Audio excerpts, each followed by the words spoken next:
My name's Gabe Spinello. I play bass drum in the marching band, and you're watching Titan Town Sports.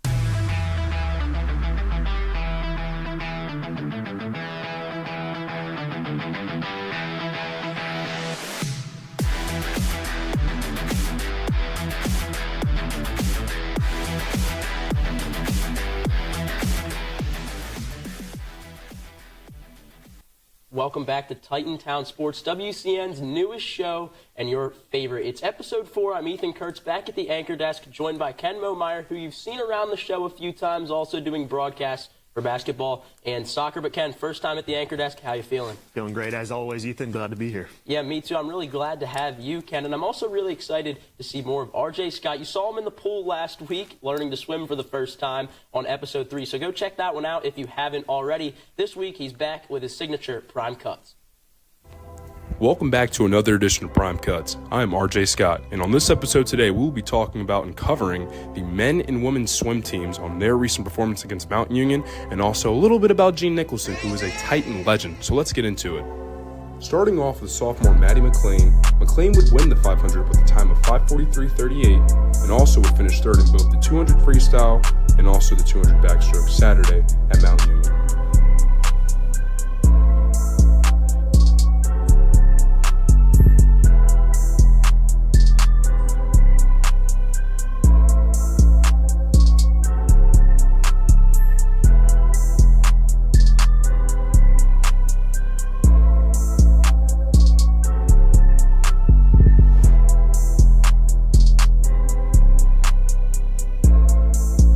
Following up would be senior Patrick Benedict, as he would win the 200 IM with a time of 2:18.29, and then would also finish second in the 200 breaststroke with a time of 2:31.55 against the Purple Raiders.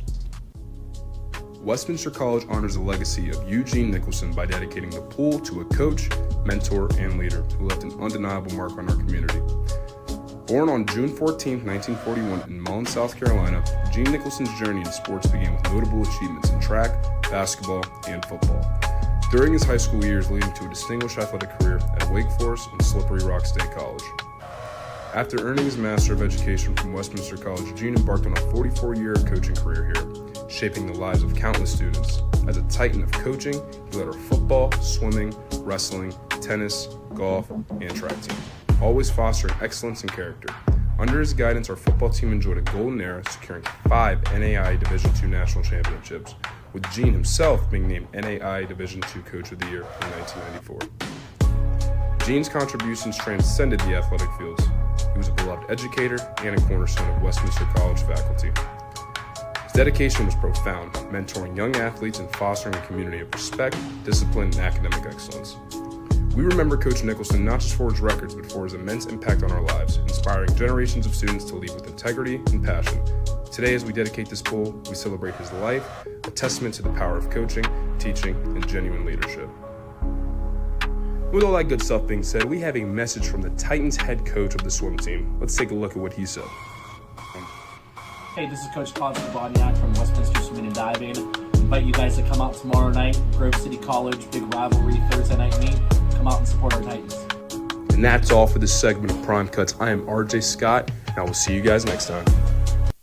Great job, as always, RJ, with those prime cuts. Ethan, it's a little ironic. RJ is actually the sideline reporter. He learned to swim last week. He's the sideline reporter for Thursday's swim broadcast. Yes, he is, Ken. This Thursday, February 6th, the first and only swim broadcast of the season, Grove City and Westminster. It's always a treat when we get to cover some swimming and diving, so make sure to tune into that one, February 6th, 7 o'clock, or watch the replay if you can't see it tonight. Ken, now we're going to get into a segment that I think is pretty fun. Jake Spiritoso plays horse with the Westminster women's basketball team's Maddie Syka. Thank you, Ethan and Ken. I'm Jake Spiritoso, joined by Maddie Syka, and today we're going to be playing a game of horse. But there's a little twist on it. Every time she hands me a letter, I get to ask her a question. Honestly, the game's a lot more physical, a lot faster. The girls are a lot stronger. Honestly, I just have to go in every game with confidence. All right, she's giving me a really hard fight right now. Let's see. Oh. Me and my team, we treat every practice like a game. We're always pushing each other and just working really hard to simulate a game, so then when we are in the game, it just makes things flow a little bit smoother for us. She's going 3-ball again. Money this time. Let's see. All right, I gotta knock this down. Let's go. See if my range is on today or not.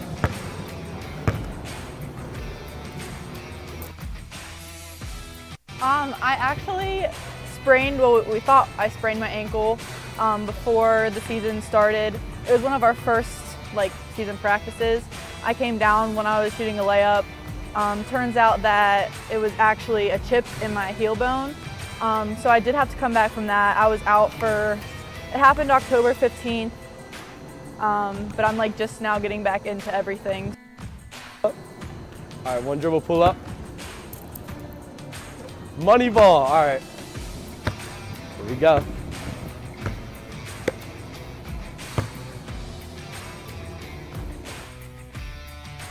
I started playing in 4th grade. Honestly, I couldn't really tell you. I feel like a lot of the kids in my grade played, and I was doing gymnastics and softball at the time, so I knew I had to give up gymnastics. So that was a hard decision for me, but I decided basketball. All right, top of the key 3. Pull up. Money. All right, she does not miss. I'm not playing, y'all. You think she misses? Come play her, because it ain't as easy as it looks out here. I have to say Caitlin Clark. Everything she does on and off the court, honestly, you can just see her competitive drive and wants to be better every day. And just her want to grow the sport.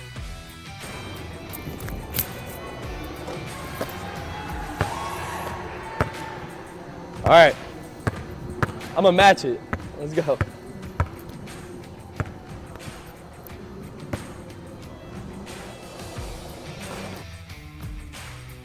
I picked Katie and Ella.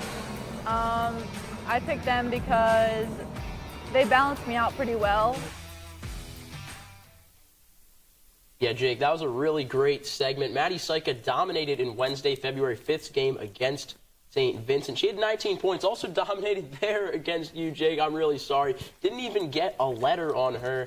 I was hoping for a little bit better of a performance out of you, but Maddie continuing her dominant stretch of games there with 19 points against St. Vincent and a shutout against Jake.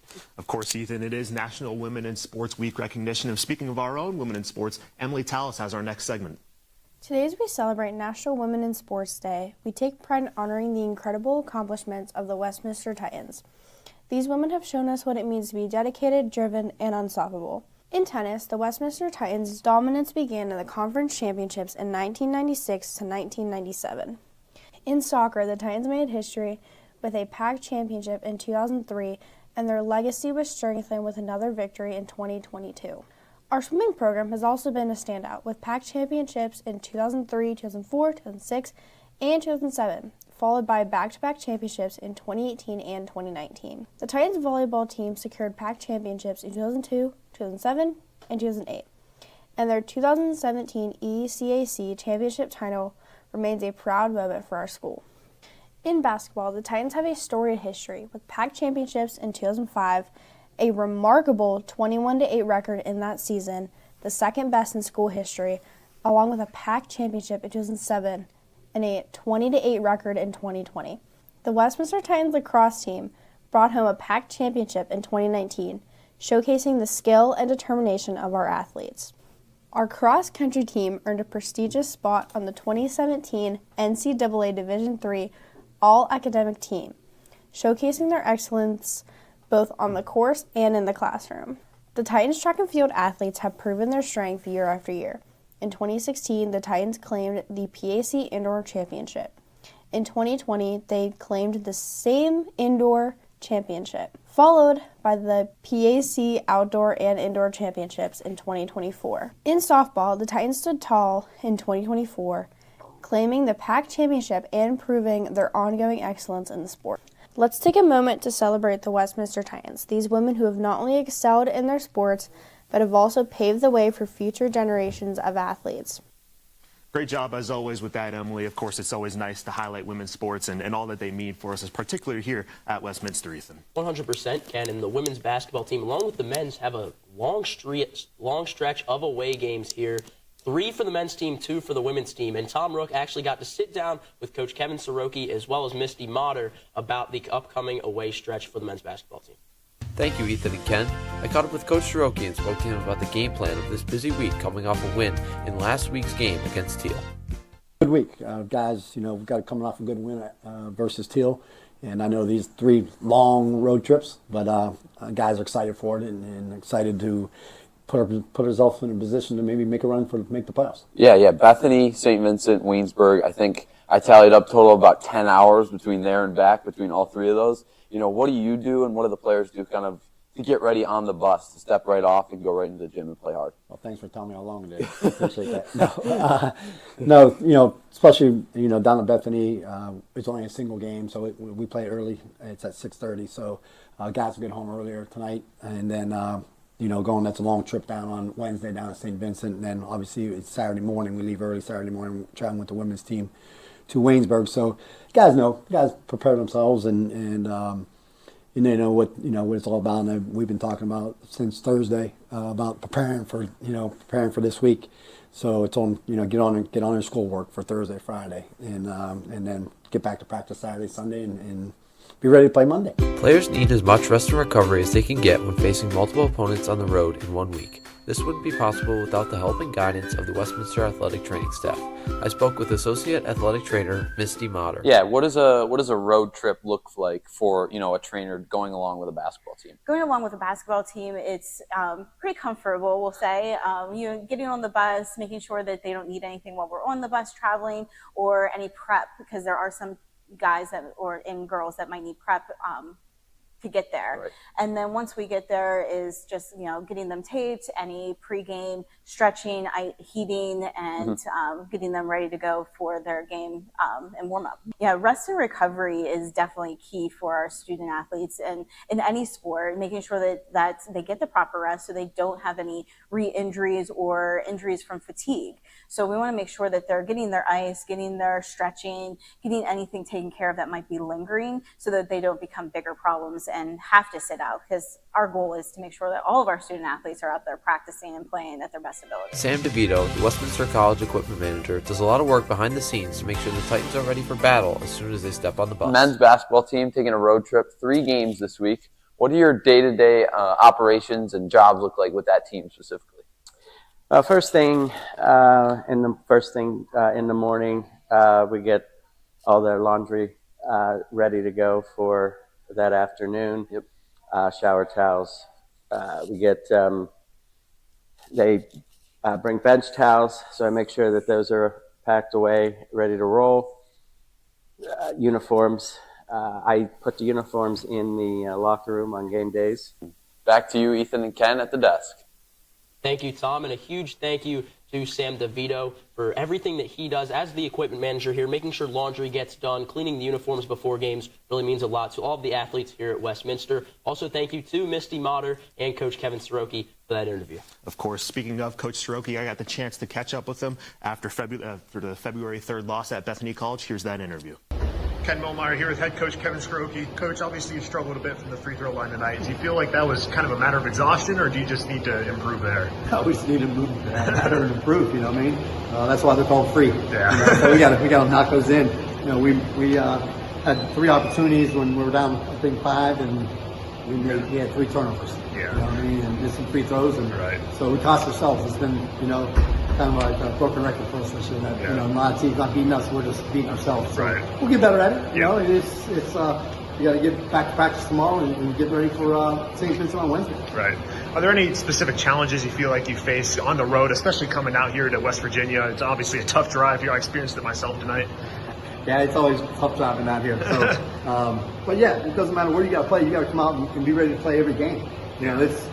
These are why you work so hard in practice in the summertime and in the fall, and then in practice to come in and play in games. Man, this is the fun part. Yeah. So we got to be ready to play every when it's your opportunity to play. Right. You got to be ready to play. Right. All right. Thank you very much, Coach. No problem. Of course, the Super Bowl is on Sunday, along with the Puppy Bowl. I've personally never watched. Ethan, you excited for it? Yes, I am, Ken. Many folks are excited about the Super Bowl, but some are more excited about the halftime show. And we're not talking about the music We're talking about these cute little fur balls. This is where champions are born, where dreams are made, and rivalries last generations. There's nothing in America as beloved as football. Well, there is one thing. Puppies. Duh. You ready? Animal Planet. For more than 80 years, Animal Friends in Pittsburgh has been enriching and affecting the lives of the pets and people of our region. They've been involved with the Puppy Bowl for around 5 years, and recently a Westminster grad was instrumental in getting one of their pups to the big show. Centaur, whose adopter has changed his name to Max, is reportedly the happiest and most cuddly puppy on the planet. He enjoys swimming in a nearby dog pool with all of his furry friends and taking walks or hikes with his older fur brother, Jake. Westminster alumnus Haley McWiggin graduated from Westminster in 2021 with a bachelor's degree in broadcasting and media productions. After a brief stint at the communications coordinator at the Beaver County Humane Society, she now works at Animal Friends as the community engagement coordinator. We submitted Centaur with photos and videos of him, along with the other requirements that they gave us, and I would say about a month or two later, we heard that he was picked for the Puppy Bowl. And they pick puppies from all over the U.S., so they're not all from one organization. They work with multiple organizations across the country, which is really awesome. There's another rescue in Pittsburgh who actually had 3 puppies picked, which is Paws Across Pittsburgh.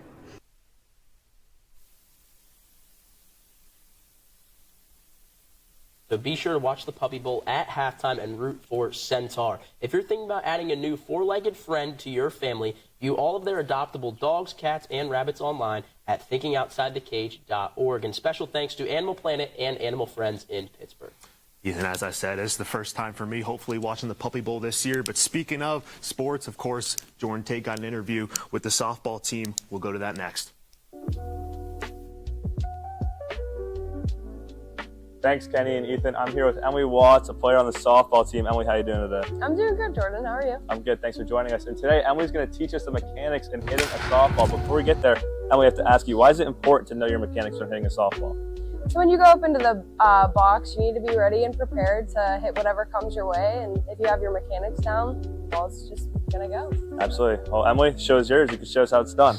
Okay, so first off, you want to be comfortable when you step into the box. So I always have a routine. Always have your routine when you get up into the box. Make sure your legs are a good width apart, so that whenever the ball comes to you, you're ready to drive your hips and have your power ready and loaded and back to be able to go straight through the ball. So again, I'm set, I'm ready, my hands are high. You also want to make sure you have your knuckles in line with your bottom hand facing towards the ground and your top hand facing that way. So whenever you swing, your hands are perfectly in line, this one up, this one down. I drive back and forward, straight through the ball.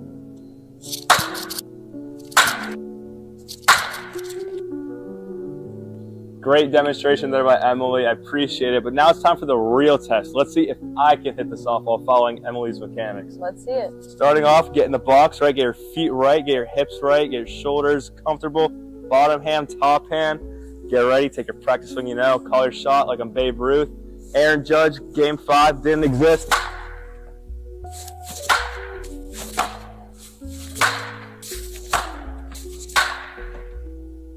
Pretty much already the GOAT at this sport. Aaron Judge doesn't really have much on me, but hey, that's how you hit a softball. Softball team opens up their season down in Florida against North Park and North Central on the 9th of March, and pack play starts in New Wilmington against the Golden Tornadoes of Geneva March 22nd. You're not going to want to miss the season as the Titans look to repeat as pack champs. I'd like to give a special shout out to Emily for joining us. Thank you and good luck on the season. Thanks, Jordan. Absolutely. Back to you, Kenny and Ethan. Jordan, great job with Emily Watts. Nice to see you try your hand at softball. I know you're a lax player, but great to see that. Yeah, Ken, I really enjoyed that. And the football team had their annual year-end banquet celebrating a great season of Titan football. The Titans had their 11th consecutive winning campaign with an impressive record of 8-3. The season was capped off at Tom Benson Hall of Fame Stadium in Canton, Ohio, a game I was lucky enough to be in attendance for, commentating alongside Ben Kelly for Titan Radio. It was the inaugural Open Doors Bowl Series Extra Points Bowl game, and the Titans took on Marietta College from the Ohio Athletic Conference. Late-game heroics from Gene Gary Joseph sealed a 27-13 victory to end the year. We had the chance to catch up with senior standout defensive back Bryce Butler and assistant coach Jared Heck to see what the Titan football family meant to them. It means a lot, as soon as I touched foot on campus on my first visit, as soon as I came in, everyone took me in. Just the atmosphere and the culture they create here has always meant a lot to me. It felt like a family and like a brotherhood. Ever since I touched foot on this campus, the coaches, the players, all the guys, even the people around, the professors, everybody's just kind of, it's just one here, and I like how close it is. Really special day to honor our guys throughout the year and some of their accomplishments, allowing our guys to revisit some great memories along the way throughout the season. It's always been a first-class operation, and to have video to look back on has always been special for us in celebrating in times like the banquet. Happy to say that I was a Titan, so and forever, once a Titan, always a Titan. So thank you, I appreciate it, Titan Nation. Thank you, we're out.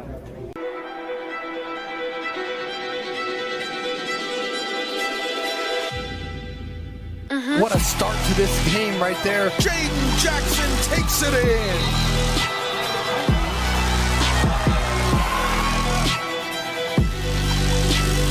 Nice catch, backpedaling out of bounds. And he's going to get into the end zone. Touchdown, Titans. Beerster wants Dawson down the sideline, makes the catch. And he scoots out of bounds.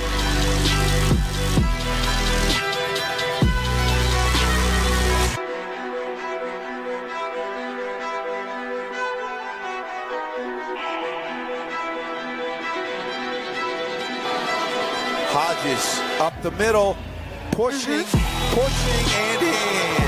Touchdown, Marietta. Back to throw to the 25, over the middle. That one is picked off right to the defender, Ricky Cooper, the freshman.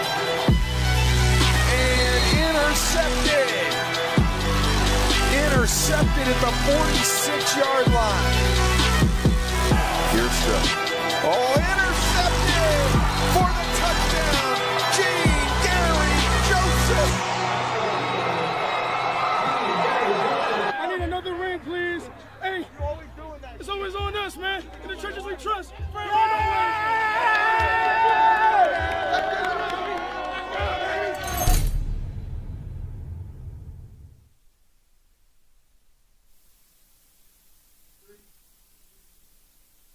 Incredible video there made by Jaden Dancel from the Ohio Athletic Conference. One of the best football games I've ever been in attendance for, Ken. It was just really an incredible experience. Not only that, but Westminster winning the cherry on top, 8-3 to end their season, a 27-13 win over Marietta College. Of course, we'll take a quick break. Stay here for more on Titan Town Sports. Are you guys ready for the big day? Yay!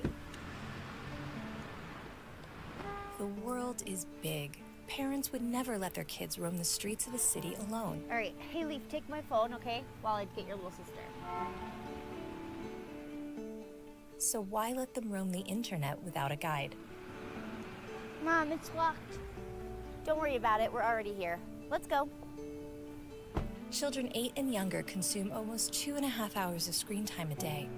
Without a parent to guide them, that can be a scary place.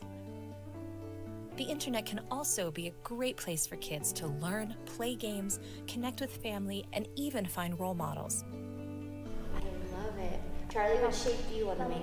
They just need someone to show them the way. The big one. The big one? Okay, show me with your body. Learn more about guiding children safely through the internet at youthstrongwestslope.org. Welcome back to Titan Town Sports. Up next, we have our second segment of the day from Emily Taus for the virtual campus tour ahead of Westminster's Discovery Day. Today we celebrate the legacy and beauty of Westminster College. Let us take a journey through the buildings that shape the physical and intellectual landscape of this remarkable institution. We begin with Old Main, the historic heart of the college. With its iconic tower, Old Main is a symbol of Westminster's long-standing commitment to excellence in education. Next, we come to the McKelvey Campus Center, the social hub of Westminster. This modern facility offers students a place to relax, socialize, and dine. With its spacious interior, the McKelvey Center is the perfect blend of comfort and practicality, providing a central location for student activities, meetings, and events. We then move on to Thompson Clark Hall, a prominent building for more of our programs. It stands as a testament to Westminster's dedication to the fostering innovation and discovery. Another cornerstone of this campus is Orr Auditorium, a magnificent place for music, theater, and special events. Whether hosting musical ensembles, dramatic productions, or community events, Orr Auditorium remains a vital part of the college's creative life. Patterson Hall, located nearby, stands as a significant academic and administrative center. It houses various classrooms and faculty offices, supporting the educational framework that empowers students to grow and succeed. Beyond the classroom, the college's sports fields play a crucial role in fostering teamwork, discipline, and school spirit. And of course, we cannot overlook the Westminster College Library. A haven of knowledge, this building offers sources for research, study, and reflection. The Hoyt Science Center is the newest academic building on campus. It also holds the crime lab, the science department, and a nursing simulation in it as well. Each building on this campus contributes to the strong sense of community and tradition that Westminster College embodies. Great job on your second segment of the day, Emily. Up next, we have some high school cheerleading highlights. High school competitive cheer had its state championships this past weekend, and lots of the local teams can be proud of their girls' performances. Wilmington flipped their way into the top 15, finishing 12th in the PIAA contest. An incredible historic season for the Hounds. Congrats to the Wilmington Greyhounds on a great year. Hickory also moved on, finishing as PIAA state runner-ups. The PIAA champions are remaining local as well, as the Neshannock Lancers were crowned 2025 PIAA Competitive Spirit 2A Large Varsity State Champions. Congratulations to all teams on a great season, and congrats to Neshannock on their state championship. We're also going to take a look at a high school basketball recap. Wilmington men are now 8-10, sixth in Region 1. Lakeview is 14-5. They're first in Region 1. Neshannock is 17-2, putting them at first in Section 4 2A. And then Union at 16-5 are third in Section 4 in 2A. They're in the PIAA Western PA basketball landscape. With that, that will be everything for Episode 4 of Titantown Sports. I'm Ethan Kurtz, joined by Ken Momeyer. Ken, really great to have you on for your first show as an anchor, and we'll see you all in Episode 5. Hi, I'm Annabelle Turner. Thank you for watching Titantown Sports. We'll see you next week.